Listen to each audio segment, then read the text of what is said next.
विश्ववंदनीय महाकारुणिक तथागत सम्यक संबुद्ध तथागत द्वारा उपदिष्टित आर्य सद्धम्म और तथागत का पवित्र पावन ऐसा भिक्षु संघ। प्रथमतः इन तीन रत्नों को मैं त्रिवार वंदन करता हूँ। वैसे ही मेरे गुरु आचार्य जी को भी त्रिवार वंदन करता हूँ तथा जिन जिन महापुरुषों ने धम्म का प्रचार प्रसार करने हेतु अपना जीवन समर्पित किया उनके प्रति भी कृतज्ञता व्यक्त करता हूँ। जिन जिन लोगों की वजह से मुझे धम्म सीखने को मिला उनको भी कृतज्ञता व्यक्त करता हूँ तथा जुड़े हुए सभी शील संपन्न श्रद्धावान उपासक उपासिकाएं बालक तथा बालिकाएं सभी के प्रति मंगल मैत्री मंगल कामना करता हूँ।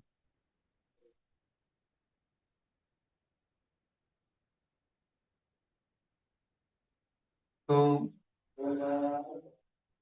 सुखकर है भगवान बुद्ध का उत्पन्न होना, सुखकर है सद्धम्म का श्रवण होना, सुखकर है धम्म के ऊपर श्रद्धा उत्पन्न होना, सुखकर है धम्म का कार्य करना।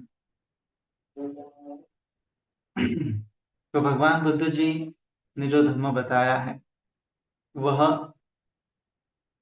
दुख मुक्ति का मार्ग है ऐसा हम सभी समझते हैं।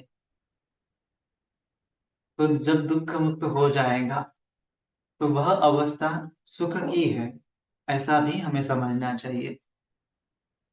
जिस प्रकार से भगवान जी ने नकारार्थी धर्म बताया है, नकारार्थी धर्म मतलब प्राणी हिंसा नहीं करना, चोरी नहीं करना, व्यभिचार नहीं करना, झूठ नहीं बोलना, मादक पदार्थ का सेवन नहीं करना, है ना, माने कि पाप नहीं करना, पाप नहीं करना है ऐसा धर्म बताया है।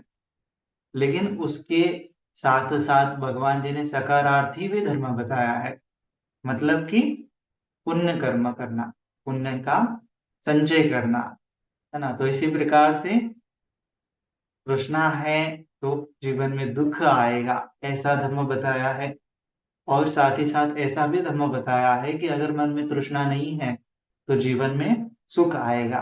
तो ये दोनों पर्याय से हमें धर्म को क्या करना है, समझना है, सीखना है ना।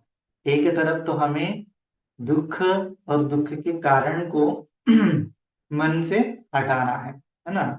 दुख और दुख के कारण को मन से हटाना है और दूसरी तरफ हमें सुख और सुख के उपाय को मन में बढ़ाना है ना।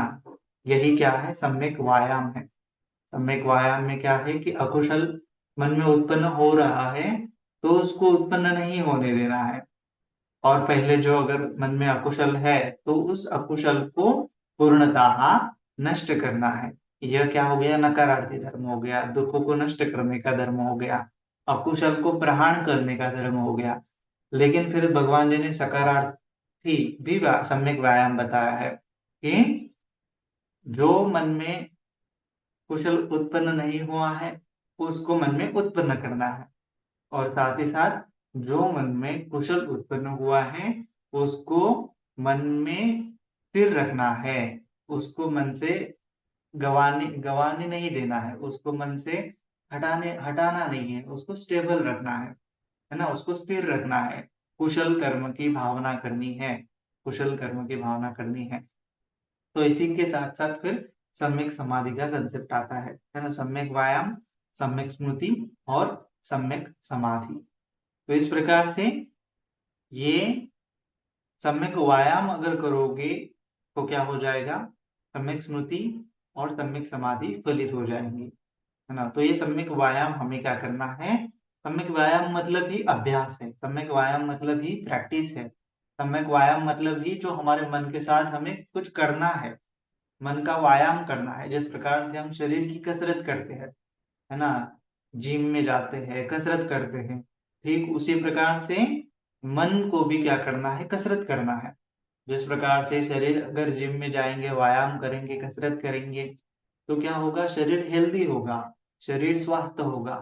ठीक उसी प्रकार से अगर मन का व्यायाम करते हैं तो मन भी हेल्दी होगा, मन का भी क्या होगा, स्वस्थ होगा, निर्माण होगा।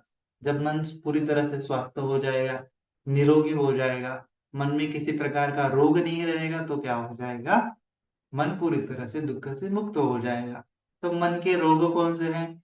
तो शॉर्टकट में अगर कहा जाए तो तृष्णा मन का रोग है, लोभ मन का रोग है, द्वेष मन का रोग है, मोह मन का रोग है, ये माद प्रमाद अहंकार, ये सब मन के रोग है। इनको हमें क्या करना है, मन से हटाना है। तो मन को हटाने की प्रैक्टिस करनी है, ठीक उसी साथ साथ मन को स्वस्थ बनाने की भी प्रैक्टिस करनी है, दो है ना। तो इस प्रकार से हम समझ रहे थे कि पिछले वीडियो में हमने देखा था कि किस प्रकार से अगर संकुचित मन है तो क्या हो जाएगा, दुख, छोटा सा भी दुख हमें बड़ा लगेगा। लेकिन अगर मन हमारा बलवान है तो दुख के विपाक हमें कितना भी बड़ा दुख है लेकिन वह छोटा ही लगेगा। तो इस प्रकार से मन का अगर सम्यक व्यायाम हो जाता है तो दुख हमारे साथ सामने छोटा नजर आता है, मन के सामने छोटा नजर आता है। तो इसीलिए मन को हमें विशाल बनाना है, मन को हमें बलवान बनाना है, मन को हमें मजबूत करना है। तो इस प्रकार से, तो ये हम इसी के साथ साथ देख रहे थे कि लोणक पल्लस होता है ना, कि जिस प्रकार से नमक ग्लास में डालेंगे तो वो है ना, एक चम्मच नमक ग्लास में डालेंगे तो पानी खारा हो जाएगा। लेकिन वही नमक अगर हम गंगा नदी में डालेंगे तो गंगा नदी का पानी खारा नहीं होगा। तो इस प्रकार से क्या है कि जो ग्रहण करने वाला है, विपाक को ग्रहण करने वाला है चित्त, उसको कैसे भावित किया जाए, उसको कैसे मजबूत किया जाए। तो इसी के साथ साथ हमने सीखा था कि चार उपाय भगवान जी ने बताए थे।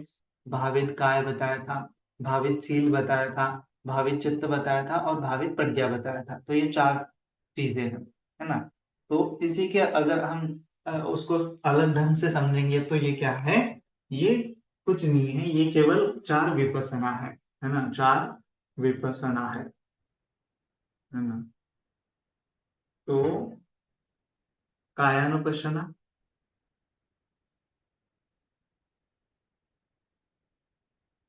भावित काय का मतलब क्या हो जाएगा फिर, कायानुपश्यना, और वेदनानुपश्यना,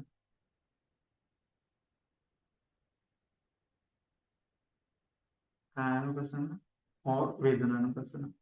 भावित चित्त का मतलब क्या होगा फिर, चित्तानुपश्यना,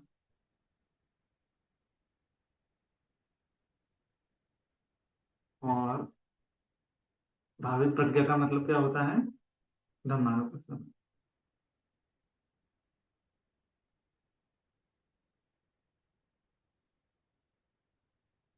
ठीक है। तो ये चार विपස්සना है, चार विपස්සना है। इसको भी क्या बोला जाता है, सम्मा सति।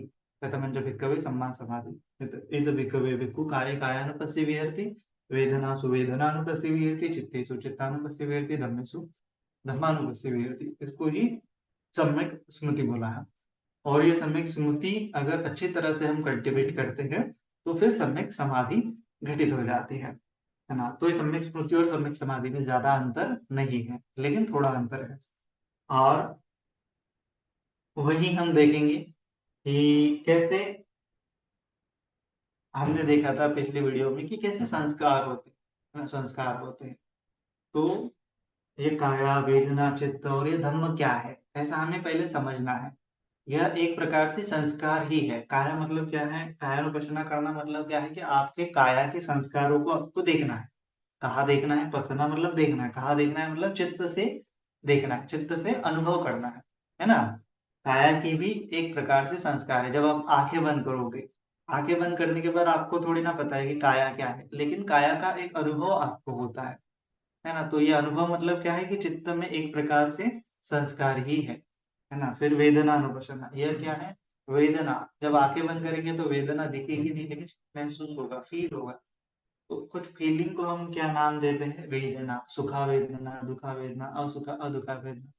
फिर उसके बाद चित्तानुपशना, चित्तानुपशना मतलब कि ये संस्कारों को जानने वाला जो चित्त है उसमें राग राग व्यक्त कर रहा है, द्वेष व्यक्त कर रहा है, मोह व्यक्त कर रहा है, वह चित्त है, उसको अगर समझ लेंगे तो चित्तानुपशना हो गया। और धम्मानुपशना का मतलब क्या है कि जो ज्ञान मिल रहा है, तो ज्ञान के आधार पर मन स्थिर हो रहा है, या फिर जो अनुभव आ रहा है उस अनुभव को यथा पन्याय पश्यति बोला है ना, अनि सर्वे संखारा अनिच्चाति यथा पन्याय पश्यति अत्र निबध्यते दुखे हे समग्रो विशुद्धिया। पन्याय पश्यति मतलब ही धम्मानुपස්සना, पन्याय के माध्यम से पश्यना कर ली, अनुभव के आधार पर दर्शन कर लिया, अनुभव के आधार पर देख लिया कि कैसी चीजें अनित्य है, अनुभव के आधार पर देख लिया कि कैसे संस्कार दुख है, अनुभव के आधार पर देख लिया कि कैसे सभी अनुभव अनात्म है। तो ये अनित्य दुख अनात्म को पर्टिकुलरली अनुभव हो जाना को धम्मानुपස්සना बोलते हैं, है ना। तो ये 4 अनुपස්සना है। तो इसमें क्या है कि दो प्रकार से समझ सकते हैं। वैसे तो बहुत सारी चीजें हैं, है ना, लेकिन हम देखेंगे कि शुरुआत में दो चीजों के बारे में देखेंगे, दो चीजों के बारे में देखेंगे कि निर्वाण, है ना, निर्वाण, निर्वाण, निर्वाण दो प्रकार से भी समझा जा सकता है। निर्वाण क्या किया जा सकता है, दो प्रकार से समझा जा सकता है। तो ऐसे तो अलग अलग प्रकार से समझा जा सकता है ना। अलग अलग गुरु आचार्य जो हो चुके हैं 2500 सालों में, तो अलग अलग प्रकार के ग्रंथ हुए हैं, अलग अलग प्रकार के आचार्य हुए हैं, तो उन्होंने अलग अलग प्रकार से समझाया है ना। लेकिन हमें दो चीजों को समझना चाहिए कि निर्वाण का मतलब क्या है, दो प्रकार से है ना। एक एक होता है आलम्बन, है ना। निर्वाण का मतलब होता है कि एक होता है आलम्बन को ग्रहण करना, आलम्बन, है ना, आलम्बन को ग्रहण करना। और दूसरा होता है, जैसे आलम्बन होता है, आलम्बन का अर्थ क्या है कि मन जो भी ग्रहण कर रहा है, मन जो भी ग्रहण कर रहा है, मन चाहे आंखों से रूप ग्रहण कर रहा है, कान से ध्वनि सुन रहा है, नाक से गंध सूंघ रहा है, जीभ से जो टेस्ट महसूस कर रहा है, काया से स्पर्श महसूस कर रहा है, मन से विचार महसूस कर रहा है, तो ये क्या है, आलम्बन है ना। तो जनरली ध्यान के क्षेत्र में क्या बोलते हैं, उसको आलम्बन को कमठान बोलते हैं, है ना। जैसे सांस को हम मन के माध्यम से देख रहे हैं, महसूस कर रहे हैं आनापान सती में, तो आनापान सती ये आलम्बन है। और इसी को आनापान सती को कमठान भी बोला जा सकता है। ध्यान के क्षेत्र में क्या बोलते हैं, कमठान, कमठान, है ना। इसके कम्मठान क्यों बोला गया है कि कम्मठान ये कर्म करने का ठान है, चित्त के कर्म करने का ठिकान है। चित्त कहाँ पे आके कर्म करेगा, तो ये नासिका द्वार पे, या फिर ये सांसों पे क्या करेगा, वो कर्म करेगा, है ना। सांसों पे क्या करेगा, वो प्रैक्टिस करेगा, ना, प्रैक्टिस करने का ठिकान, प्रैक्टिस करने का ठिकान, तो ये है। तो निर्वाण क्या होता है कि अगर आलम्बन को हमें एकदम अच्छे से ग्रहण करना होता है, आलम्बन को क्या करना होता है, अच्छे से ग्रहण करना होता है। जितने सटीकता से हम आलम्बन ग्रहण करेंगे, ना, जितने सटीकता के साथ हम आलम्बन को ग्रहण करेंगे, उतने सटीकता के साथ हम निर्वाण को भी पा सकते हैं। मतलब निर्वाण मतलब क्या है, एक प्रकार से आलम्बन को ग्रहण करने की एक पद्धति है, एक ट्रिक है बोल सकते हैं, एक अभ्यास बोल सकते हैं, है ना। तो एक एक होता है आलम्बन को ग्रहण करने का अभ्यास, है ना, आलम्बन को ग्रहण करने का अभ्यास।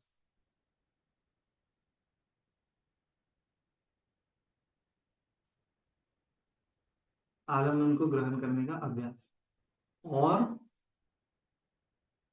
ये क्या है, आलम्बन को दर्शाता है। एक काम करना है हमें आलम्बन के क्षेत्र में, है ना, एक काम करना है हमें आलम्बन के क्षेत्र में।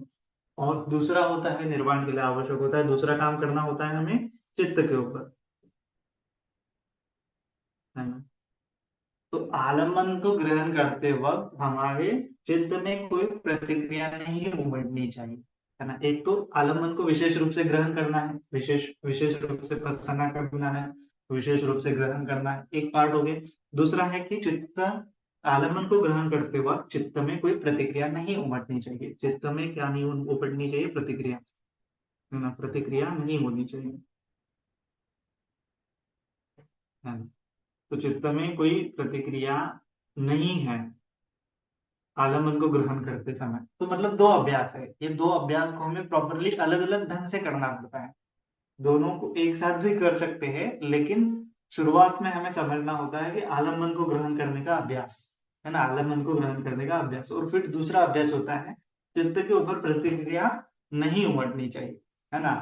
और ये दो चीजें हैं, ये दो चीजें हैं, है ना, और ये दो चीजों की प्रैक्टिस करती है। तो आलिंगन को ग्रहण करने के अभ्यास को क्या बोलते हैं? शमत साधना, है ना, क्या बोलते हैं? शमत साधना,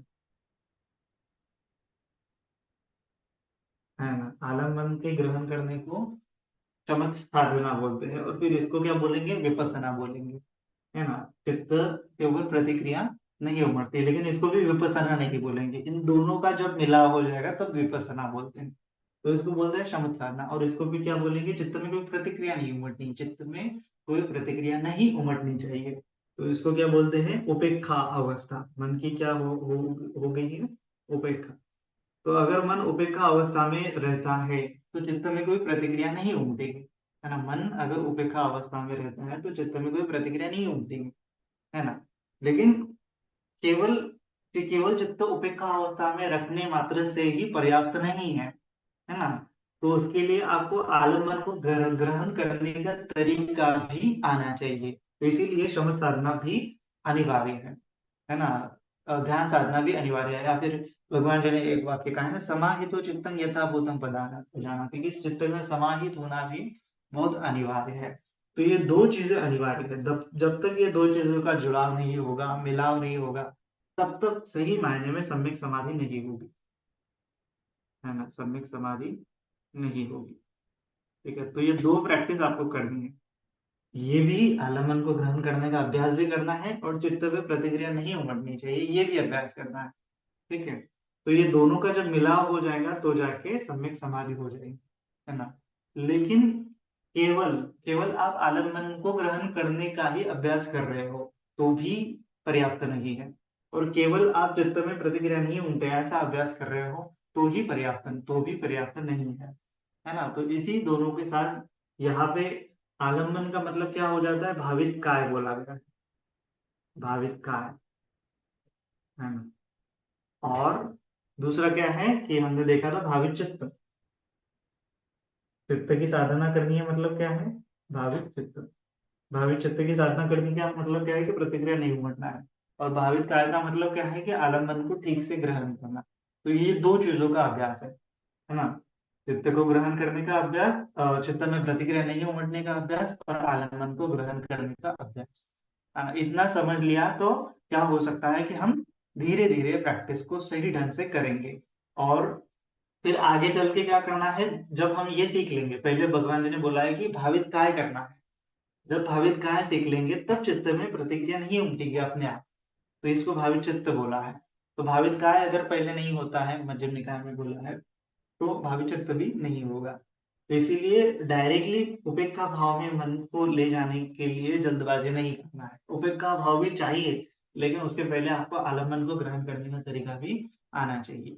तो आलम्बन को ग्रहण करने का तरीका, चाहे किसी भी इंद्रियों के माध्यम से आलम्बन आए, चाहे वो आंखों से रूह आए, या फिर चाहे स्पर्श आपको महसूस हो, है ना, चाहे वो नाक से आप कोई गंध सुने, या फिर कान से कोई ध्वनि सुने। तो किसी भी प्रकार का आलम्बन आता है तो उसको कैसे ग्रहण किया जाए, तो इस प्रक्रिया को बोलते हैं भावित काय। क्योंकि काय का मतलब क्या हो जाएगा फिर? यहाँ पे आंख है, नाक है, कान है, इंद्रिय है, ये सभी भावित काय के अंतर्गत आ जाते हैं। और चित्त में प्रतिक्रिया नहीं उमड़नी चाहिए, इसका मतलब क्या है? कि ये मनो इंद्रिय है, मनो इंद्रियों के हम ऊपर में अभ्यास करना है। तो ये दो इंद्रिय है, एक काय इंद्रिय, एक मनो इंद्रिय। काय की इंद्रिय, मनो मन की इंद्रिय, या फिर अलग ऐसा समझ सकते हैं। ठीक है, तो ये आलम्बन है और आलम्बन को ग्रहण करने का अभ्यास है, एक अभ्यास। दूसरा अभ्यास है कि चित्त पे प्रतिक्रिया नहीं उमड़नी चाहिए, ये दूसरा अभ्यास। ये दो अभ्यास अलग अलग है, दो अभ्यास अलग अलग है। और इनको शुरुआत में अलग अलग ही करना होता है। और फिर जब ये प्रैक्टिस हमारी दोनों के ऊपर आ जाती है, हो जाती है, तब जाके इन दोनों का मिलाव करना पड़ता है ना। दोनों का मिलाव होने के बाद फिर सम्यक समाधि हो जाती है। जब तक ये दोनों का मिलाव, इन दोनों का मीन बोल सकते हैं, मीन होता है ना एक मैथमेटिक्स में, मीन बोल सकते हैं, बैलेंस बोल सकते हैं। इन दोनों का बैलेंस नहीं, आप जब तक फाइंड आउट नहीं करते, इन दोनों का मध्य, इन दोनों का मध्य, इन दोनों का मध्य ही मध्यम मार्ग है ना। इन दोनों का मध्य जब तक आप नहीं फाइंड आउट करेंगे, इन दोनों को कैसे जोड़ना है, कैसे एक साथ करना है, इन दोनों का सम, इन दोनों का एडिशन, इन दोनों की बराबरी, कुछ भी बोल सकते हैं, इन दोनों की बराबरी आपको क्या करना है, अ, अभ्यास करते वक्त फील करना है, तब जाके सम्यक समाधि घटित हो जाती है। ठीक है, तो ये हम देखेंगे कि चित्त के ऊपर प्रतिक्रिया नहीं होंगे, ये उपेक्षा भाव काफी है, अनात्म का बोध भी काफी है। लेकिन आलम्बन को कैसे ग्रहण करना है, इसका अभ्यास ज्यादा करना चाहिए, क्योंकि आलम्बन अलग अलग प्रकार के होते हैं। तो ये अलग अलग प्रकार के आलम्बन को अगर हम सटीकता से ग्रहण कर लेंगे तो ये भावित का हो जाएगी। भावित का होने से फिर जो काया के माध्यम से जो दुख उत्पन्न हो रहे हैं तो वह नहीं होंगे। काया के माध्यम से ही जनरली दुख उत्पन्न हो रहे हैं, जैसे कि बुढ़ापा आता है, व्याधि होती है, तो किसको होती है, काया को होती है, और काया के माध्यम से ही हमें परेशानी होती है। तो इसीलिए काया को भावित करना ये पहला कदम है ना। तो इसको ही कायानुपश्यना बोला गया है, वेदनानुपश्यना, कायानुपश्यना वेदनानुपश्यना दोनों भावित काय के अंतर्गत आते हैं, और चित्तानुपश्यना भावित चित्त के अंतर्गत आते हैं। और फिर जो हम सम्यक समाधि बोलेंगे वो भावित प्रज्ञा बोल सकते हैं, इस प्रकार से विपස්සना बोल सकते हैं। तो ये दो चीजें हैं, भावित काय और भावित चित्त, इन दोनों का अभ्यास अलग अलग करेंगे तो भावित प्रज्ञा उत्पन्न होने में सहायता होगी। भावित प्रज्ञा का मतलब फिर इन दोनों का बैलेंस ढूंढना, ये तीन रास्ते हैं, ठीक है, प्रैक्टिस करने के लिए। और भावित शील तो आपने पहले से कर चुका है ना। तो ये बहुत इंपॉर्टेंट है, इसको बड़े ध्यान से समझना है, बड़े आराम से समझना है। ये बहुत अनिवार्य है, क्योंकि निर्वाण का मतलब दो चीजें है, केवल मन पे प्रतिक्रिया उमड़ेगी ऐसा नहीं है, लेकिन आलम्बन को ग्रहण करने का तरीका भी उनको पता होता है, जो व्यक्ति अरंत होता है। तो कोई भी आलम्बन आ जाता है तो वो रिएक्ट नहीं करता, एक पहली बात है, और दूसरी बात है कि उस आलम्बन को ग्रहण करता है। हाँ, तो हम लोनापल्ल सूत्रक में क्या देख रहे हैं कि आलम्बन को ग्रहण करने के लिए, तो आलम्बन को ग्रहण करने के लिए हम चित्त को कैसे विशाल कर सकते हैं, कैसे छोटा कर सकते हैं, कैसे बड़ा कर सकते हैं, है ना। संकुचित चित्त है तो क्या होता है, ज्यादा हमें आलम्बन, छोटा सा आलम्बन भी परेशान कर सकता है ना, थोड़ा सा कर्कश आवाज भी हमें परेशान कर सकता है। लेकिन हमारा चित्त संकुचित नहीं है, विशाल है, तो कितना भी कर्कश ध्वनि आ जाए तो हमें कुछ प्रॉब्लम ही नहीं होगा। ऐसा अवस्था, ऐसा इस प्रकार से आलम्बन ग्रहण करते हैं, है ना। तो जो अनंत लोग होते हैं बोलते हैं कि बिजली कड़कड़ाने का आवाज भी अगर उनके साइड में हो जाता है तो क्या होता है कि उनको महसूस नहीं होता, है ना। एक समय में तो वो ध्यान के लिए बैठे थे, सारी को तो बनते ध्यान के लिए बैठे थे, और फिर बिजली कड़कड़ाई बहुत उनके साइड में थोड़ा जो पेड़ वगैरह वो जल गया था, है ना। लेकिन बाकी के सभी लोग रात में सो रहे थे, तो सभी लोग जाग रहे हैं और ये देख रहे थे पेड़ में जल गया वगैरह वगैरह, लेकिन सारीपुत्र बंधु जी को कुछ पता ही नहीं था कि बिजली पड़ी और पेड़ गड़ गया। तो सब सुबह उठे तो बोले क्या हो रहा है, तो उन्होंने देखा कि पेड़ जला हुआ है। तो उन्होंने पूछा कि क्यों पेड़ जला है, तो बोला, भिक्षु ने बोला कि यहाँ पे बिजली कड़कड़ाई, क्या आपने सुनी नहीं रात में। तो वो बोलते कि नहीं मैंने नहीं सुनी, है ना। ऐसा किस्सा भगवान जी के मेरे साथ हुआ था। तो मतलब ध्यान में अगर आप है तो कितना भी बिजली कड़कड़ाने का आवाज भी आ जाता है तो भी वो उसको ग्रहण नहीं करते। ग्रहण करने का, इनका आलम्बन को ग्रहण करने का, ध्वनि को ग्रहण करने का अभ्यास ही अलग होता है। एक तो उनको पता ही नहीं चलेगा, पता चलेगा तो फिर वो उसके ऊपर रिएक्ट नहीं करेंगे, है ना। रिएक्शन नहीं होगा, इतना बड़ा रिएक्शन नहीं होगा, है ना। तो इसीलिए ये चीज बहुत इंपॉर्टेंट है ना। नहीं तो हम क्या करते हैं कि छोटा सा ध्यान के लिए बैठे हैं और उधर कुछ ने किसी ने खड़ा खड़ा के आवाज कर लिया, कोई कोई उधर गाना गा रहा है या फिर कोई उधर चिल्ला रहा है, तो आपको क्या होता है, ध्यान में डिस्टर्ब हो जाता है ना। तो हमने क्या किया है कि आलम्बन को ग्रहण करने का सही मात्रा में अभ्यास नहीं किया है, इसीलिए ये छोटे मोटे आलम्बन हमें परेशान करते हैं, है ना। तो जो आलम्बन को ग्रहण करने का अभ्यास अगर किसी ने कर लिया तो वो कहीं पे भी होगा तो उसको परेशानी नहीं होगी। जैसे वो बाजार में भी जाके ध्यान कर सकता है, सिग्नल में भी बैठ के ध्यान कर सकता है, ट्रैफिक उसको परेशान नहीं करेगी, है ना। क्यों, क्योंकि उसने आलम्बन को सही ढंग से ग्रहण करना जान लिया है ना। तो आलम्बन को सही ढंग से ग्रहण करने का तरीका क्या होता है कि वो तो वही अभ्यास हमें करना है कि उसको अनित्य दुख अनात्म देखना है। उसका त्याग करना है, आलम्बन को मन से ग्रहण नहीं करना है, मन को विशाल बनाना है, उसको लेट इट गो करना है, उसको निग्लेक्ट करना है, उसकी उपेक्षा करना है। अलग-अलग ढंग से, अलग-अलग पर्याय से आप ये आलम्बन को हटा सकते हैं, है ना? कोई विचार आपको परेशान करता है, कोई चीज़ आपको परेशान करती है, तो ये क्या है? आलम्बन ही है। उसको सही ढंग से अगर ग्रहण करेंगे तो क्या हो जाएगा, हमारा चित्त अपने आप उसके अनुसार एडजस्ट हो जाएगा और अपने आप प्रतिक्रिया नहीं देगी, है ना?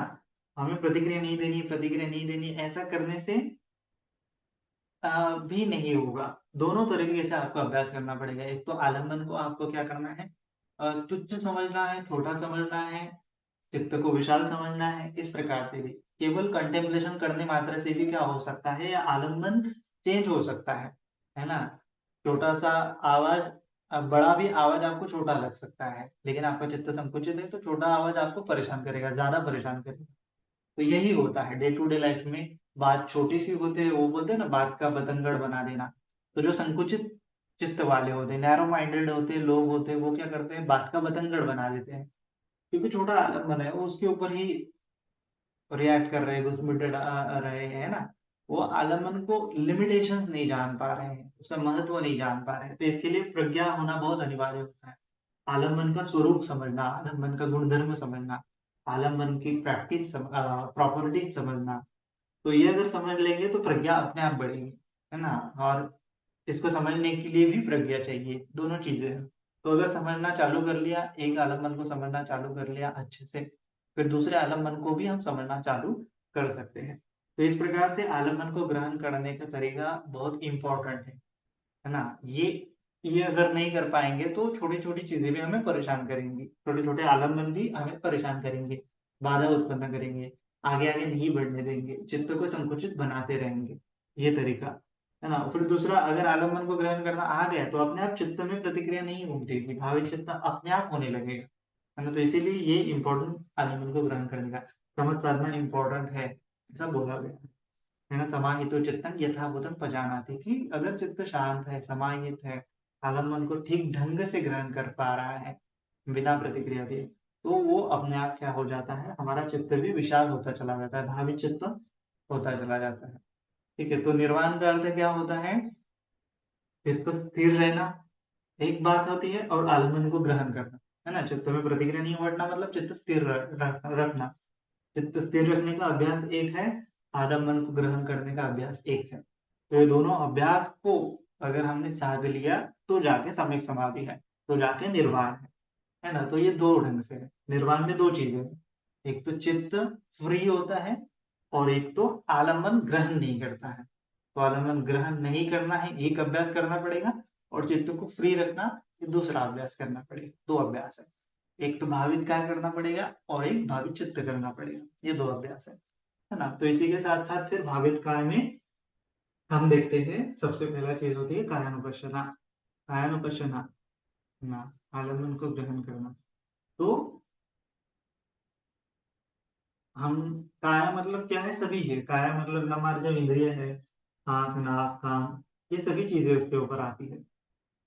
ठीक है? लेकिन हम काया, भावित काया मतलब क्या करेंगे अभी? काया के ऊपर प्रैक्टिस करना, काया के ऊपर प्रैक्टिस करना। काया में तो बहुत सारे पार्ट हैं, आँख है, कान है, नाक है, सभी इंद्रिय है ना? केवल मन छोड़ के। मन एक अलग इंद्रिय है, काया और मन, ठीक है?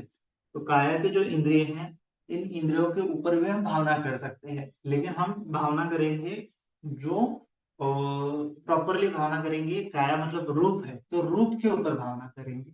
काया मतलब क्या है? रूप है, तो रूप के ऊपर भावना करेंगे। वैसे तो ये आँख, नाक, कान ये भी सब रूप ही है, लेकिन बड़ा रूप क्या है फिर इसमें? हमारा बॉडी है। बॉडी मतलब ये जो पोट्टब्बायतनम, है ना? पोट्टब्बायतनम, ये काया, है ना? काया मतलब बॉडी, बॉडी बॉडी के ऊपर हो रहे स्पर्श। ये 2 चीज़ों के ऊपर हम क्या करेंगे? प्रैक्टिस करेंगे।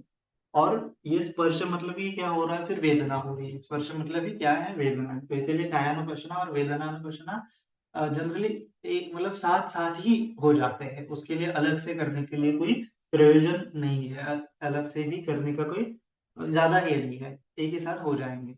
ठीक है, तो काया को हम साधना करेंगे, ये बॉडी के ऊपर हम साधना करेंगे। तो रूप का मतलब क्या है, बॉडी का मतलब क्या है, बॉडी का मतलब होता है ये शरीर, शरीर का मतलब क्या है, चार धातुओं से शरीर बना है।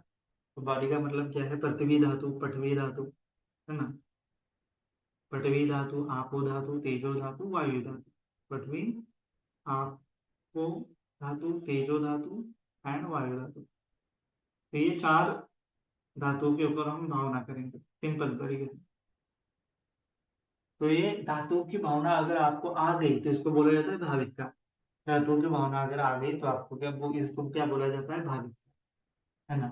तो अगर शरीर को एज अ रूप, केवल रूप है ऐसा जान लिया, है ना, और मन को क्या जान लिया, नाम जान लिया, मन को क्या जान लिया, नाम, ये नाम और रूप इन दोनों का विभाजन कर लिया, इन दोनों को अलग अलग करके देख लिया, करके अनुभव कर लिया, तो यही है भावित का, है ना। भावित का मतलब कि आपने काया को अलग अलग कर लिया है और चित्त को अलग कर लिया, काया को अलग कर लिया है, मन को अलग कर लिया, काया को अलग कर लिया, मन को अलग कर लिया।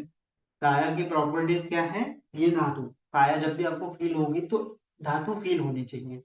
जब भी आपको काया धातु फील होंगे तो इसका मतलब वहां पे दुख नहीं रहेगा। दुख क्यों हो रहा है, क्योंकि ये काया को हम धातु नहीं समझ रहे हैं, है ना, काया को हम जैसा है वैसा नहीं समझ रहे हैं, इसीलिए गड़बड़ हो रही है। हम इस काया को मैं मेरा समझ रहे हैं, ये काया और मन का कॉम्बिनेशन करके हम क्या समझ रहे हैं, मैं मेरा समझ रहे हैं।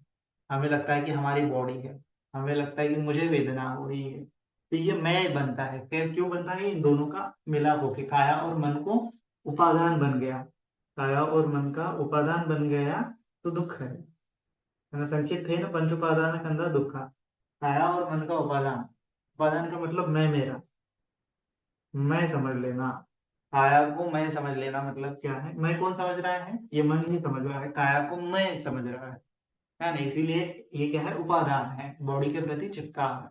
ये बॉडी, मन बॉडी को एज इट इज नहीं देख रहा है कि ये धातु मात्र है, ये शरीर तो मर जाएगा, है ना, शरीर तो क्या हो जाएगा, जब मर जाएंगे तो ये शरीर मिट्टी मिट्टी में मिल जाएंगी, ये हवा हवा में मिल जाएंगे, पानी पानी में मिल जाएगा, अग्नि अग्नि में मिल जाएंगे। तो ये शरीर तो क्या है, रूप मात्र है, शरीर तो क्या है, धातु मात्र है, लेकिन उसको धातु नहीं समझते हम, मैं मेरा समझते। तो सबसे पहली बात है कायानुपश्यना में कि ये शरीर को धातु है ऐसा समझना, धातुओं की भावना करना, है ना। धातु मनसिकार पब्ब बोला गया है महासतिपट्टम सूत्र में, धातु मनसिकार पब्ब में। तो काया की रियलिटी के साथ जीना, कि काया एक ना एक दिन खत्म हो जाएंगी, काया की ये रियलिटी है, इसके साथ ही जीना, कि काया खत्म हो जाने के बाद ये मैं कहा जाएगा, मैं तो खत्म ही हो जाएगा, है ना। इसीलिए इस काया को मैं मेरा क्यों समझ रहा हूँ मैं, तो इस काया को मैं मेरा नहीं समझना। मैं मेरा नहीं समझना तो क्या समझना, इसको एज अ पृथ्वी धातु, आपो धातु, तेजो धातु, वायु धातु, ये चार धातु मात्र समझना। तो ये चार धातुओं की भावना करना अगर आ जाता है तो आलम्बन को ग्रहण करने का तरीका आ जाता है। तो इसीलिए सबसे पहला पर्व क्या है, कि स्मृति के पर्व के बाद धातु मंसिकार पर्व है महासतिपट्टान सूत्र। तो धातु मंसिकार पर्व अगर आ जाता है तो फिर वेदनानुपशना भी प्रॉपरली हो जाती है, चित्तानुपशना भी प्रॉपरली हो जाती है। तो इसीलिए भाविक का बहुत इंपॉर्टेंट है। ये काया को बेस नहीं, ये बेस है, ये पूरे साधना का बेस है, कि इसको हमने अगर धातुओं को अलग अलग करके नहीं देखा तो आलम्बन को हम कभी भी अच्छे से नहीं ग्रहण कर पाएंगे। तो आलम्बन को ग्रहण करना मतलब क्या है, धातु है ऐसा ग्रहण करना, और चित्त में प्रतिक्रिया फिर अपने आप नहीं निकलेंगी, कि जैसे ही आपने जो आलम्बन है उसको धातु मान लिया तो फिर प्रतिक्रिया उमटने का प्रश्न ही नहीं है, अपने आप वहां पे भावित चित्त भी होना चालू हो जाता है ना। तो इस प्रकार से आपको बॉडी को एज अ मैं मेरा नहीं समझना है। तो इसके लिए क्या करेंगे, प्रैक्टिस कैसे करेंगे, साधना कैसे करेंगे, तो आप बॉडी स्कैनिंग भी कर सकते हैं, है ना, पूरे शरीर में धातु देख सकते हैं, या फिर किसी बॉडी के एक पार्ट में भी क्या कर सकते हैं, धातु देख सकते हैं, है ना। या फिर आप ये कर सकते हैं ना, 32 पार्ट है बॉडी के, केसा लोमा नखा दंता मन संनार। तो ये बॉडी के अलग अलग पार्ट को भी क्या कर सकते हैं, ऐसा डिवाइड कर सकते हैं कि हाँ ये पृथ्वी धातु के अंतर्गत आ जाता है, हड्डी आ जाती है, ये आ जाता है, हमारा स्कल आ जाता है, और ये हमारा मांस आ जाता है, ये क्या है, पटवी धातु के अंतर्गत आ जाता है। तो जो जो ठोस है शरीर में, फिर उसके बाद आपो मतलब जो तरल है शरीर में, वो तरल जैसे खून है, जैसे पसीना है, मूत्र है, ये क्या है, लाड़ है, ये जल धातु के अंतर्गत आता है, जो बॉडी में होता है तरल तरल पदार्थ। फिर होता है तेजो धातु।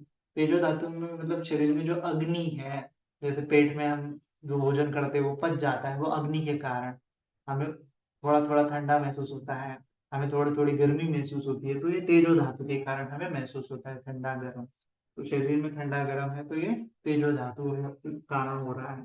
फिर वायु धातु मतलब कि शरीर में जो हवा हवा है ना, जो फुफ्फुसा में हम सांस ले रहे सांस जा रहा है, ये हवा है। और जो खाली जगह है, जैसे पेट में खाली जगह है, आंतड़ों में खाली जगह है, तो ये खाली जगह में क्या होता है, हवा होती है, वायु धातु है। तो ऐसा भी हम खाली जगहों को जानते हुए वायु धातु है ऐसा भी फील कर सकते हैं। तो अलग अलग प्रकार से अलग अलग तरीके से ये धातु मन शिकार बब्ब की भावना की जाती है ना।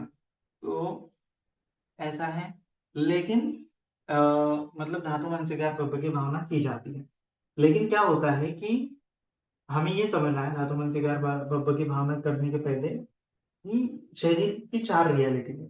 शरीर की क्या है, शरीर की नहीं, हमारे शरीर और मन की चार रियलिटी है।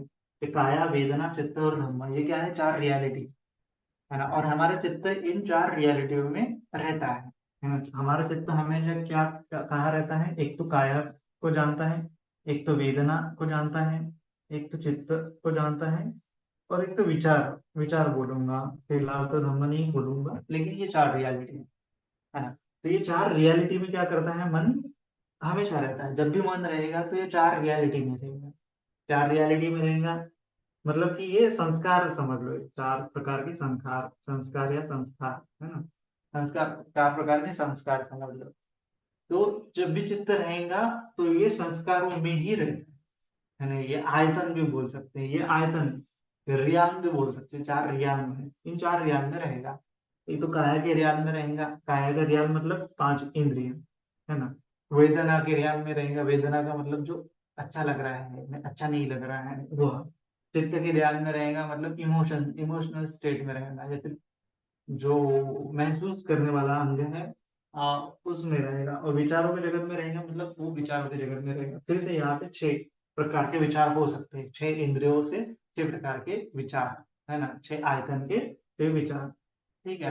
तो ये चित्त हमेशा इनमें रहेगा है ना। इनको अगर भूत भविष्य वर्तमान में करेंगे तो कितना हो जाएगा, चार चार दिन बाद, चार दिन 12 हो जाएगा।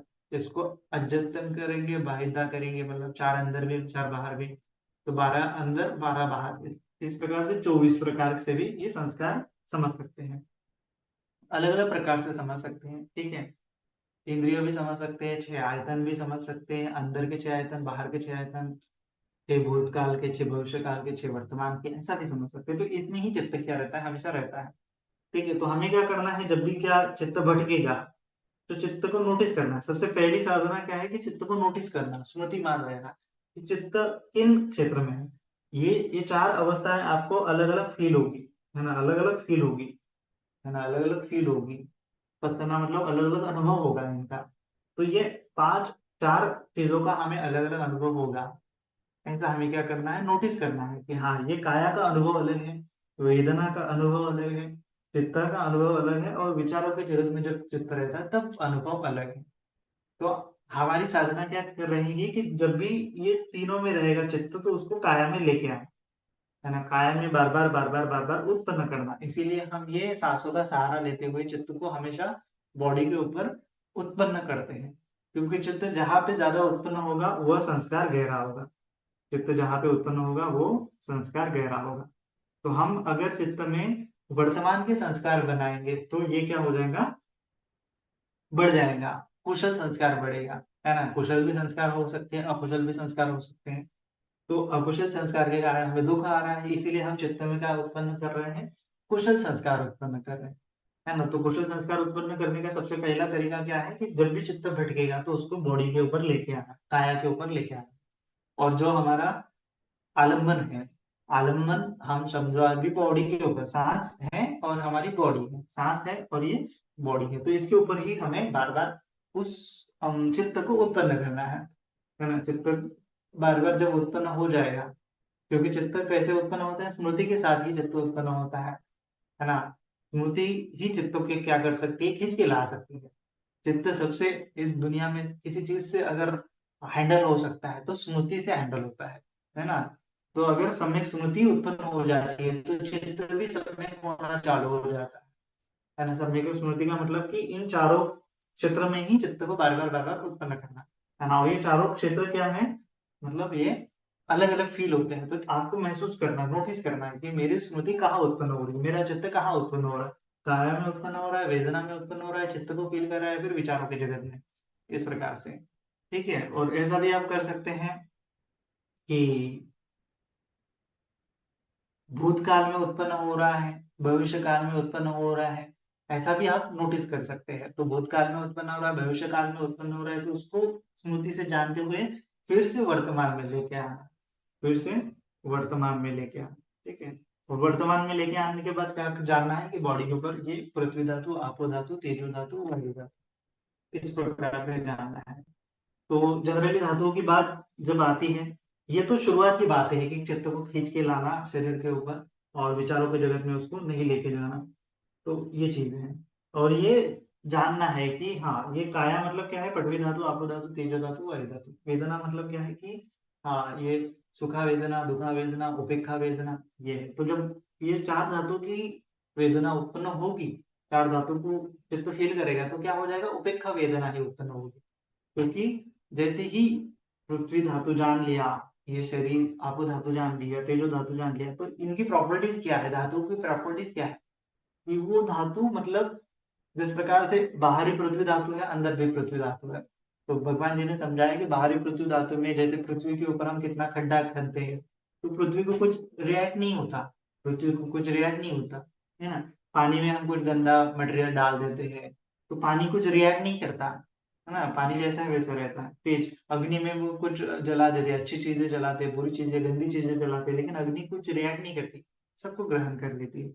वायु में हम अच्छा गंध होता है, बुरा गंध होता है, लेकिन वायु अपना गुण धर्म प्रॉपर्टीज नहीं छोड़ती, वो रिएक्ट नहीं करती। तो इन चार धातुओं का धर्म है कि वो रिएक्ट नहीं करते। किसी भी धातु का धर्म है कि वो रिएक्ट नहीं करता है। धातु मतलब वो अपने मूल मूल अवस्था में रहता है। मूल अवस्था मतलब कि नॉन रिएक्शन, वो उस अवस्था के चलते कुछ नहीं, उसके अलावा कुछ नहीं करेगा। पृथ्वी धातु कुछ नहीं करेगा, कितना भी उसको मारो, काटो, कुछ गाड़ो, रिएक्ट नहीं करेंगे, है ना। तो ये नॉन रिएक्शन की अवस्था में रहते हैं ये धातु। तो इन धातु को अगर हमने जान लिया, बाहरी जगत के धातु का चिंतन मनन करना है कि ये रिएक्ट नहीं करते, ये दीवार को कुछ भी मारो, दीवार नहीं चिल्लाती है। तो उसी प्रकार से हमारे शरीर को भी अगर कितना भी मारा है तो नहीं चिल्लाना चाहिए। हम क्यों चिल्लाते हैं, क्योंकि इसको मैं मेरा समझ रहे हैं। तो इसीलिए हमें ये पृथक पृथक करके देखना है कि ये शरीर मात्र धातु मात्र है ना। तो शरीर धातु मात्र है, तो ये सबसे पहला अभ्यास है भावित कार्य करने के लिए, है ना। मतलब ये कायानुपशना का अंग है, कायानुपशना का अंग है। ठीक है? तो ये आलम्बन को ग्रहण करने का मतलब क्या है कि कायानुपशना, जब भी ये बॉडी है, तो ये आप मेडिटेशन कर रहे हैं, ऐसा कुछ तो भी, तो बॉडी के ऊपर आपको जानना है कि ये धातु है, धातु है, धातु है, पृथ्वी धातु, आपो धातु, तेजो धातु, वायु धातु। तो जब भी कोई ध्वनि आपको सुनाई देती है, उस ध्वनि को भी अगर आपने धातु जान लिया कि कौन सा धातु उत्पन्न हो रहा है, तो वहां पे रिएक्शन उमटेगी ही नहीं, रिएक्शन उमटेगी ही नहीं।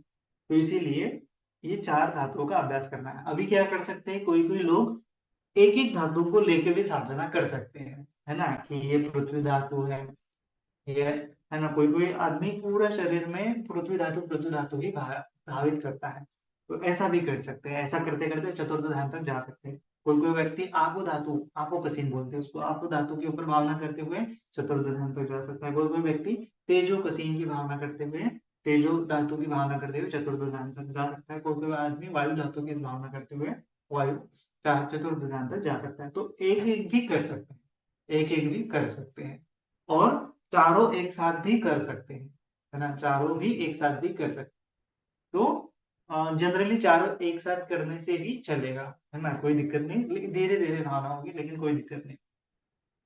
तो हमें क्या करना है कि चारों धातुओं को फील करने के लिए, जैसे कि आप पटवी धातु है तो पटवी धातु ही आपका बेस है। बेस है, बेस मतलब कि ये हिलेगा नहीं, ठोसपन आपको महसूस होगा, स्थिरता महसूस होगी पृथ्वी धातु को अगर भावित करोगे तो, है ना। तो पृथ्वी धातु को कैसे भावित करना है कि जैसे आपका शरीर का जो ढांचा है, ढांचा मतलब हड्डियां है, तो जस्ट हड्डियों के ढांचे को फील करते रहना है। हड्डी के ढांचे को जैसे जैसे आप फील करोगे तो वैसे वैसे आपको पटवी धातु नोटिस होता चालू हो जाएगा। तो पूरे शरीर में आप हड्डी है, हड्डी है, हड्डियां है, हड्डी ढांचा है, जैसे बॉडी स्कैन करोगे तो हड्डी ढांचा आपको दिखना चाहिए। ऐसा अगर दिख जाता है तो पटवी धातु प्रभावित हो जाता है। इतना ज्यादा डीपली भी करने की आवश्यकता नहीं, केवल आपने छोटा छोटा मोटा मोटा भी पर्याप्त रूप से जान लिया कि हाँ ये पटवी धातु है ढांचा, तो भी इनफ है। उसके बाद ये बॉडी का स्ट्रक्चर, आंख बंद करने के बाद बॉडी का स्ट्रक्चर आपको फील हो जाएगा, तो वो पटवी धातु। फिर उसमें क्या होता है कि कभी वो स्ट्रक्चर हिलता है ना, कभी ऐसे ऐसे होता है, लहरें उत्पन्न होती है, जैसे लहरें उत्पन्न हो रही है, हिलाव है, कुछ तो भी हिल रहा है शरीर में, कुछ तो भी, तो वो क्या है, आपो धातु है, ऐसा फील करना, है ना। तो ये पटवी धातु में एक साथ भी फील कर सकते हैं कि हाँ पटवी धातु है, और ये कुछ कुछ अलग, एक जगह पे स्थिरता महसूस हो रही है, दूसरी जगह पे हिल रही है। फिर तेजो धातु है, कहीं पे जलन महसूस हो रही है, तो वो गर्मी महसूस हो रही है, ठंडी महसूस हो रही है, वो तेजो धातु है। एक साथ भी जान सकते हैं। वायु धातु मतलब कि जो हवा चल रही है शरीर में, और या फिर रिक्त खाली खाली स्थान लग रहा है, वह क्या है, वायु धातु है। तो ऐसा भी आप चारों भी एक साथ कर सकते हो। तो चारों एक साथ करने के लिए क्या करना है कि जस्ट शरीर है, और यहाँ पे पूरा ढांचा है, ढांचा है मतलब पटवी धातु, शरीर का स्ट्रक्चर फील हो रहा है, पटवी धातु। फिर दूसरा तरीका आपको ये करना है कि कहीं कहीं पे भी जैसे आपको एक ही जगह पे मतलब अलग अलग ये धातु फील हो सकते हैं कि बॉडी के अंदर आपको कहीं पे आपको वायु धातु फील होगा, कहीं पे अग्नि धातु फील होगा, कहीं पे कौन सा धातु फील होगा। तो आपको क्या करना है, जस्ट नोटिस करना है कि मेरे शरीर में यहाँ यहाँ मुझे पटवी धातु, यहाँ यहाँ मुझे आपो धातु, यहाँ यहाँ मुझे तेजो धातु, ऐसा जो है आपको क्या करना है, जस्ट नोटिस करना है कि ये शरीर अलग अलग धातुओं से है, अलग अलग धातु, यहाँ पे भी अलग अलग धातु, यहाँ पे भी अलग अलग धातु आपको फील हो सकते हैं। तो कहीं पे ठोस, कहीं ज्यादा भारी, कहीं ज्यादा हल्का, कहीं पे रिक्त स्थान, है ना, कहीं पे भरा हुआ। तो पूरे काया का अवलोकन करने के बाद आपको ये धातु ही ढूंढने, है ना, प्रैक्टिस करनी क्या है, ये धातु ही ढूंढने में। जैसे ही आप धातु को ढूंढने लगोगे तो ये आपका, ये चार धातु आपको ढूंढना है ना। कोई भी अनुभव आपको, कोई भी संवेदना फील हो रही है तो उनको धातु में जानना है। वेदन हो रहा है मतलब अनुभव हो रहा है, वेदना हो रही है, तो वेदना को अगर आप धातु समझोगे तो वहां पे दुख उत्पन्न नहीं होता है ना। वेदना को अगर धातु समझोगे तो निरामिष वेदना उत्पन्न होगी, निरामिष वेदना के ऊपर आप साधना करते करते करते आगे जाओगे।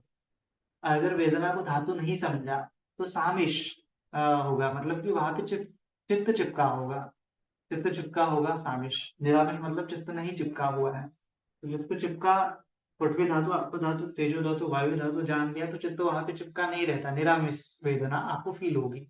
लेकिन चित्त चिपका हुआ है तो ये धातु नहीं दिखेंगे आपको, सुखा वेदना, दुखा वेदना, दुखा वेदना, सुखा वेदना, ऐसा फील होगा। लेकिन धातु देखने से आपको उपेक्षा वेदना ज्यादा डेवलप होगी, कल्टीवेट होगी, है ना। तो ये उपेक्षा वेदना को फील करने के लिए, पूरे शरीर को धातु फील करने के लिए, पूरे शरीर का अवलोकन करने के साथ साथ आप धातु है ऐसा फील करना है। जब भी वेदना उत्पन्न होती है तो ये चारों में से कौन सा वेदना उत्पन्न हुई, इसका मतलब चारों में से कौन सा धातु उत्पन्न हुआ, ऐसा नोटिस करना है। और जानना है कि ये धातु मात्र है ये, और उसको वेदना को पृथक पृथक करके देखना कि एक वेदना में कभी कभी दो धातु भी मिक्स हो सकते हैं, है ना, एक वेदना में कभी कभी चार धातु भी मिक्स हो सकते हैं, तो मुझे उनको पृथक पृथक करके देखना है। तो पृथक पृथक करके देखना है तो इसका मतलब आपका रूप भावित काय ज्यादा जल्दी जल्दी हो रही है, नाम रूप परिचय का ज्ञान होने लगता है, फिर नाम रूप परिचय का ज्ञान भी आपको फील हो सकता है।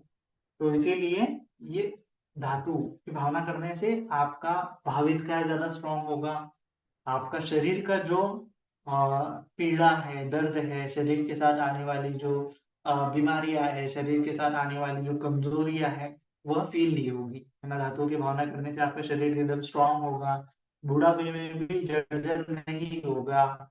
और इसको अगर कंप्लीटली अगर भावना कर लिया तो आप आपके पूरे सांसों के ऊपर भी प्रभुत्व पा सकते हैं। इसके ऊपर अगर निर्वाण आपको साध्य हो गया तो फिर जो अनंत होते हैं, अनंत मुनि होते हैं, तो उन्होंने पूरी तरह से ये भावित काय कर लिया होता है। तो इसीलिए वो अपना शरीर एकदम छोड़ देते हैं, क्योंकि शरीर को धातु मात्र जान लिया और इस शरीर में अभी कोई आसक्ति नहीं, ये शरीर एकदम धातु है। तो धातु जान लिया तो ये धातु चल रहे हैं, धातु उठ रहा है, धातु बैठ रहे हैं, ऐसा ही उनको फील होता है ना। तो जैसे एक स्टोरी है ना कि एक समय में एक पंडित जी क्या कर रहे थे, पर्टिकुलर मानसिकार पब कर रहे थे, मतलब कि एक अशुभ भावना कर रहे थे। अशुभ भावना कर रहे थे तो अशुभ भावना करते हुए क्या, केसा लोमान खादंता तच्चो, अशुभ अशुभ अशुभ। तो एक समय में एक एक जंगल में, मतलब वो अरण्य में एक महिला आई और वो भंते जी जा रहे थे रास्ते में, और महिला ने थोड़ा उसको मुस्कुराया, और भंते जी ने, हाँ, बंती जी की तरफ देख के मुस्कुराया, बंती जी ने भी उसको देखा और वो चली गई। फिर बंती जी ने उसके मुस्कुराते हुए दांत देखे, और दांत देखते देखते भावित वो करने लगे, क्या करने लगे, कैसा लोमा नखा दंता तच्चो। तो वो पर्टिकुलर मनसिकार का अशुभ भावना, वो हड्डी का ढांचा देखते हुए प्रैक्टिस कर रहे थे, तो हड्डी का ढांचा उनको दिखाई दिया, मानो वो स्त्री नहीं, वो पूरा हड्डी का ढांचा ही दिखा, और वो स्त्री आगे चल गई। फिर कुछ समय के पश्चात वो स्त्री का पति आया और वो पूछ रहा है कि कोई महिला आपने देखी है क्या इस रास्ते से जाते हुए। तब बंते जी बोलते हैं कि पता नहीं महिला थी कि पुरुष थी, मुझे केवल हड्डियों का ढांचा चलता हुआ यहाँ पे दिखाई दिया। तो फिर वो, हाँ, इंसान कंफ्यूज हो जाता है और आगे चला जाता है।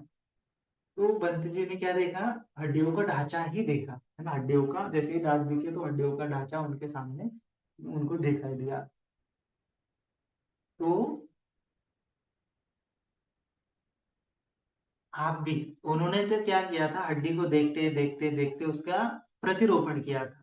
लेकिन हम क्या कर रहे हैं, हम शरीर में मतलब आंखें बंद करते हुए साधना कर रहे हैं, मतलब हमें हड्डी का ढांचा दिखेगा नहीं, जस्ट फील होगा, है ना, दिखेगा नहीं, मतलब हम आंखों चक्षु विज्ञान के ऊपर साधना नहीं कर रहे हैं, हम काय विज्ञान के ऊपर साधना कर रहे हैं। तो हमें दिखेगा नहीं, हमें जस्ट फील होगा कि ये शरीर का ढांचा है। कुछ कुछ लोग दोनों मिक्स करते हैं, दोनों मिक्स कर सकते हैं, चक्षु विज्ञान और काय विज्ञान को भी मिक्स कर सकते हैं, उसके ऊपर साधना कर सकते हैं, और फिर आपको वो क्या होगा, दिखेगा भी और फील भी होगा, ऐसा भी हो सकता है। तो जनरली आपको दिखे, फील होगा, तो फील होगा कि पूरा शरीर क्या है, धातु मात्र है, पूरा शरीर क्या है, धातु मात्र है। तो जब भी वेदना उत्पन्न होगी तो धातु ही दिखेंगे।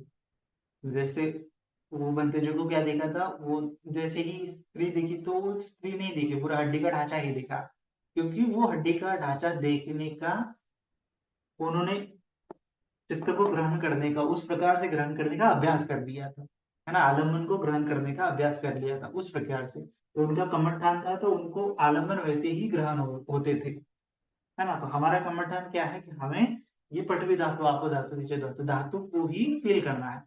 तो धातु को फील करेंगे तो क्या हो जाएगा, जैसे ही कोई वेदना उत्पन्न हो जाएंगी तो उसको धातु है ऐसा ही चित्त अगर फील करेगा तो दुख होगा ही नहीं। दुखा वेदना है, दुखा वेदना है, दुखा वेदना है, हम क्रंदन करने लगते हैं, लेकिन दुखा वेदना क्या है, तेजो धातु है ना। ये धातुओं का मिक्सचर है, जस्ट हमें वो धातु है इसमें नोटिस करना है। ये पृथक पृथक अगर प्रैक्टिस करेंगे तो वो हो जाता है। तो बात केवल प्रैक्टिस की है ना। हमें क्रंदन नहीं करना है, दुख से मुक्त होने के लिए प्रैक्टिस करनी है, भावना, भाविताए भावित भाविकतो भविलिकतो, बार बार उसको भावित करना है, बहुलिकतो बार बार करना है, अलग अलग पर्याय से करना है, अलग अलग एंगल से करना है। तो इसीलिए अलग अलग तरीके से हम कर सकते हैं, एक धातु को भी पूरे बॉडी में फील कर सकते हैं, सभी धातु को भी मिक्स करते हुए फील कर सकते हैं, विशिष्ट धातु को भी फील कर सकते हैं। तो ऐसा आपके ऊपर डिपेंड है। लेकिन जैसे ही वेदना आती है तो वेदना आई तो उसको नाम देना है धातु, उनको उनको जानना है कि इस वेदना के साथ साथ कौन सा धातु उत्पन्न हुआ है, या फिर वेदना मतलब ये कौन सा धातु है कि जिसको मैं समझ नहीं पा रहा। तो हमेशा कैटेगराइज करना है, जैसे ही वेदना आई तो उसको फिल्टर लगाना है, वेदना को सुखा वेदना दुखा वेदना नहीं नोटिस करना है, उसको फिल्टर लगाना है। फिल्टर लगाते हुए ये क्या है, धातु, कौन सा धातु है ना। वेदन हो रहा है मतलब धातु ही है। वेदना मतलब क्या है, धातु। तो धातु, पटवी धातु, आप धातु, तेज धातु, वायु धातु ना। रूप का ही वेदन होता है ना, रूप का ही तो स्पर्श हो रहा है, तो इसीलिए वो स्पर्श कौन से धातु का हो रहा है ऐसा फील करना है। तो ये आप कर सकते हैं, अलग अलग प्रयास से कर सकते हैं, अलग अलग साधनाएं होती है, अलग अलग प्रैक्टिस होती है ना। ज्यादा अगर पीड़ा हो रही है, पूरे बॉडी में आपको डिस्ट्रैक्टेड फील हो रहा है, तो हम कंसंट्रेशन की साधना नहीं कर रहे हैं, स्मृति की साधना कर रहे हैं। तो मैं एक आपको थोड़ा सा ट्रिक बता देता हूँ कि आप मतलब अलग अलग प्रयास से कर सकते हैं, ऐसा भी कर सकते हैं, आपके ऊपर है, आप अपना भी कर सकते हैं, जैसा आपको लगे वैसा कर सकते हैं, है ना, कोई ये नहीं है। क्योंकि साधना जो है अलग अलग प्रयास से ही, अलग अलग तरीके से ही होती है ना। एक कोई एक फिक्स प्रकार नहीं है ना, कोई एक फिक्स प्रकार नहीं है। अलग अलग प्रकार से साधनाएं की जाती है, काया उपासना भी अलग अलग प्रकार से की जाती है, हजारों प्रकार से की जा सकती है ना, हजारों हजारों प्रकार से की जाती है। तो कोई कोई आचार्य किसी किसी अलग अलग प्रकार से बताते हैं। जैसे गोयनका जी के यहाँ पे वो बॉडी स्कैनिंग सर से लेके पाँव तक बताते हैं, लेकिन कुछ कुछ ट्रेडिशन में क्या बताते हैं कि, कुछ कुछ ट्रेडिशन में बताते हैं कि एक ही जगह पे फोकस करना है। जैसे यहाँ पे माथे पे फोकस करना है, जब थाईलैंड में हम गए थे तो उन्होंने माथे पे फोकस करने के लिए बोला था, एक तो हार्ट पे फोकस करने के लिए बोला था, और एक नाभि पे फोकस करने के लिए बोला था। तो तीन जगहों में से किसी एक जगह पे भी आप फोकस कर सकते थे, ऐसा भी उन्होंने कहा था।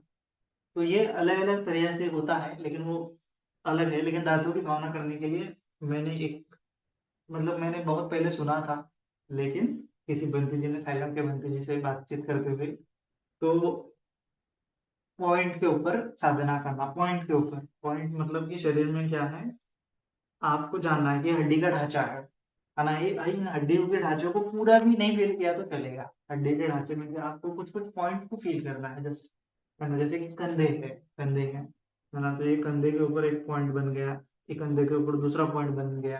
तो ये जनरली मैंने डिस्कवर किया, बोल सकते हैं कि मैं इस प्रकार से साधना करता हूँ, ऐसा भी बोल सकते हैं। कंधे है, और ये अपना घुटने हैं, मेन मेन पॉइंट घुटना है ना। उसके ऊपर आपका जो हाथ रखते हैं वहां का पॉइंट है ना। और एक होता है आपका बैक, बैक में का पॉइंट, है ना, बैक, बैक बोन में एक पॉइंट है।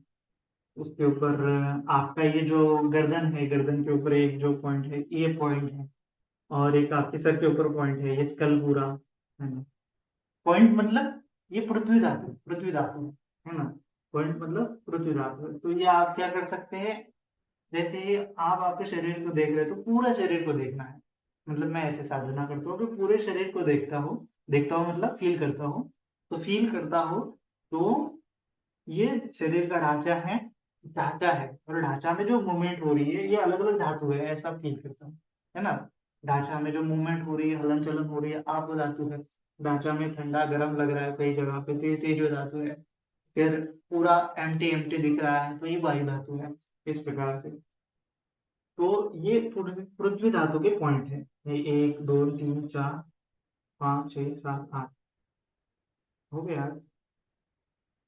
1 2 3 4 5 6 7 8, ठीक है। तो ये बैकबोन का पॉइंट एक है, और ये भी पॉइंट ले सकते हैं आप दोनों का, दोनों जो दो लेग क्रॉस लेग करके बैठते हैं वहां पे उत्पन्न होता है, तो ये है ना। तो ऐसी भी साधना कर सकते हैं कि वो पृथ्वी धातु के पॉइंट है, और उन पॉइंट पे मन को लेके जाना है। मन को लेके जाना मतलब किसी एक पॉइंट पे, विशिष्ट पॉइंट पे फोकस नहीं करना है, पूरे के पूरे पॉइंट आपको फील होनी चाहिए, है ना। पूरे के पूरे पॉइंट आपको फील होने चाहिए। जैसे भी आपको बॉडी देखते हैं तो पूरे सब बताए बड़ी सारी, तो पूरे बॉडी को आपको अवलोकन करना है, और यहाँ यहाँ यहाँ यहाँ, हाँ ये ढांचा है, और ये स्टेबल रहेंगे, ये पॉइंट हमेशा स्टेबल रहने चाहिए, क्योंकि ये पृथ्वी धातु है।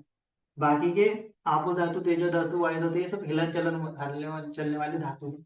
लेकिन पृथ्वी धातु मतलब स्टेबल है, स्टेबिलिटी का प्रतीक है। तो जैसे ही आप बॉडी में देखेंगे तो ये धातु को फील करना है, ये पॉइंट को फील करना है, जस्ट पॉइंट को फील कर लिया, जानना है कि ये पृथ्वी धातु है। और किसी एक जगह पे, विशिष्ट जगह पे जाके मन को नहीं ले जाना है, एक पॉइंट पे ज्यादा फोकस नहीं करना है, सभी पॉइंट को एक साथ ही देखना है। एटलीस्ट आपको 4 पॉइंट एक साथ दिखने चाहिए। ऐसा मैं साधना करता हूँ।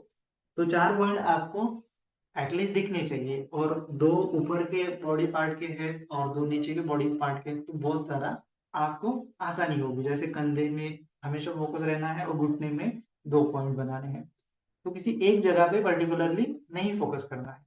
दोनों कंधे है तो दोनों कंधे को एक साथ देखना है, दोनों घुटने हैं तो दोनों घुटने को एक साथ दिखना है, दोनों कंधे और दोनों घुटनों को एक साथ फील करना है। तो ऐसा करेंगे तो जो पीड़ा है हो रही है, वो स्कैटर हो जाएगी, धातुओं में कन्वर्ट होती हुई आपको दिखाई देगी, फील होगी। और आप इजीली कंटेम्पलेट कर पाओगे कि ये पृथ्वी धातु की पॉइंट अलग है, और जो हिलन चलन हो रही है वो पॉइंट अलग है, और आप धातु, अग्नि धातु की पॉइंट अलग, मतलब अग्नि धातु हिल रहा है वो अलग है, और वायु धातु जो इर्द गिर्द है शरीर के अंदर बाहर, वह क्या है, अलग है। इस प्रकार से धातु को भी आप पृथक पृथक करते हुए फील कर सकते हैं। और ये जो आपके मेन पॉइंट रहेंगे जो पृथ्वी धातु के, वो हमेशा आपके साथ रहेंगे। कब तक रहेंगे कि जब तक आप ये आलम्बन को पकड़ने की साधना करोगे, तो तभी आपको ये पॉइंट पकड़ने हैं। अगर आलम्बन को पकड़ने की साधना नहीं कर रहे हो तो पॉइंट को पकड़ने की कोई जरूरत नहीं, या फिर प्रथम ध्यान में ही पकड़ने की जरूरत है, द्वितीय ध्यान में पकड़ने की जरूरत नहीं। इस प्रकार से भी किया जा सकता है। तो जब चाहे आप पकड़ सकते हैं, जब चाहे छोड़ सकते हैं। ज्यादा पीड़ा का अनुभव हो रहा है तो पकड़ना है, पीड़ा का अनुभव नहीं हो रहा है तो नहीं पकड़ने की भी आवश्यकता नहीं है ना, कुछ पकड़ने की भी आवश्यकता नहीं। तो इस प्रकार से आप सिंपली मध्यम मार्ग से, ज्यादा खिंचाव नहीं, ज्यादा तनाव नहीं, एक जगह पे भी नहीं, और इधर उधर चित्त फैला ये भी, इधर उधर चित्त भटका हुआ भी नहीं। तो चित्त अगर भटकने लगे तो फिर से उन पॉइंट पे लेके आना है जो पृथ्वी धातु के पॉइंट है, हड्डियों के पॉइंट है। उन हड्डियों के पॉइंट में मानो कि एक ढांचा है शरीर का, आपने मन में ढांचा को बना रखा है, और ढांचे के अंदर ही आपका चित्त रहना चाहिए, अंदर या फिर बाहर इर्द गिर्द रहना चाहिए। जैसे कि कोई भी पिंजरा होता है ना, पिंजरे में पंछी कैसा अंदर बाहर रहता है, उस प्रकार से चित्त इस पिंजरे के, शरीर के ढांचे के अंदर बाहर रहना चाहिए। ढांचा मतलब पृथ्वी धातु ही समझना, या फिर ये 4 धातुओं का ढांचा। ठीक है, 4 धातुओं के ढांचा के अंदर शरीर चित्त रहता है, बाहर रहता है, अंदर रहता है, बाहर, अंदर बाहर ही रहना चाहिए।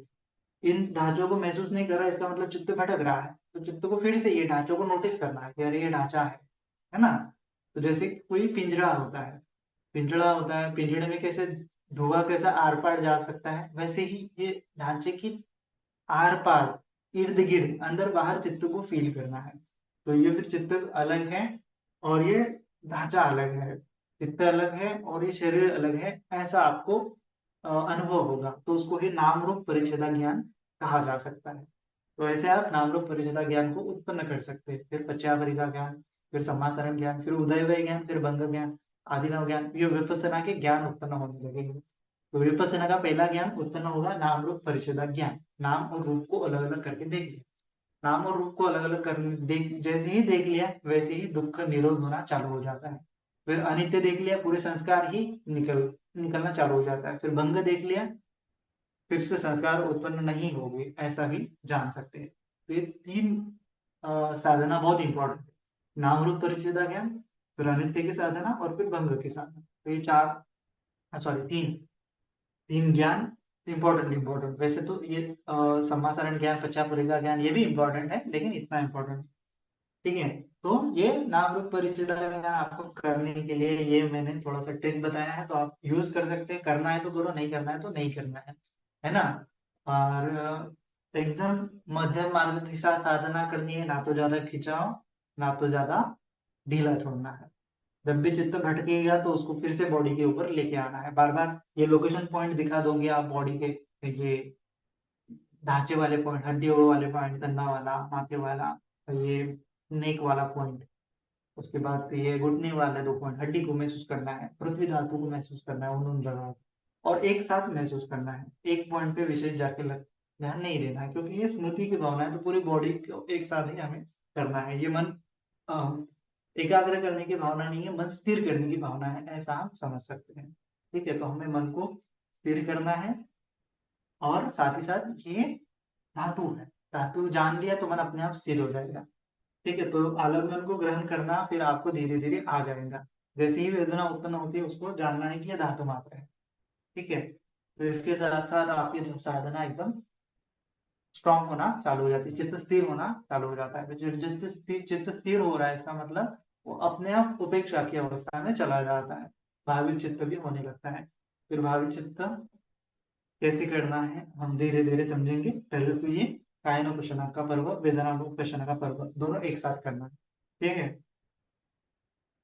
ऐसा आपको साधना करनी है। भावित चित्त का हम धीरे धीरे देखेंगे कि ये दोनों का बैलेंस कैसे बनाना है ना। निर्वाण में हमने जो बताया था ना, आलम्बन को ग्रहण करना एक तरफ है और चित्त जो उपेक्षा की अवस्था में रहता है वो एक तरफ है। तो दोनों को कैसे मिलाना है वो ही हम आने वाले वीडियो में धीरे धीरे समझेंगे। फिलहाल के लिए इतना समझना पर्याप्त है।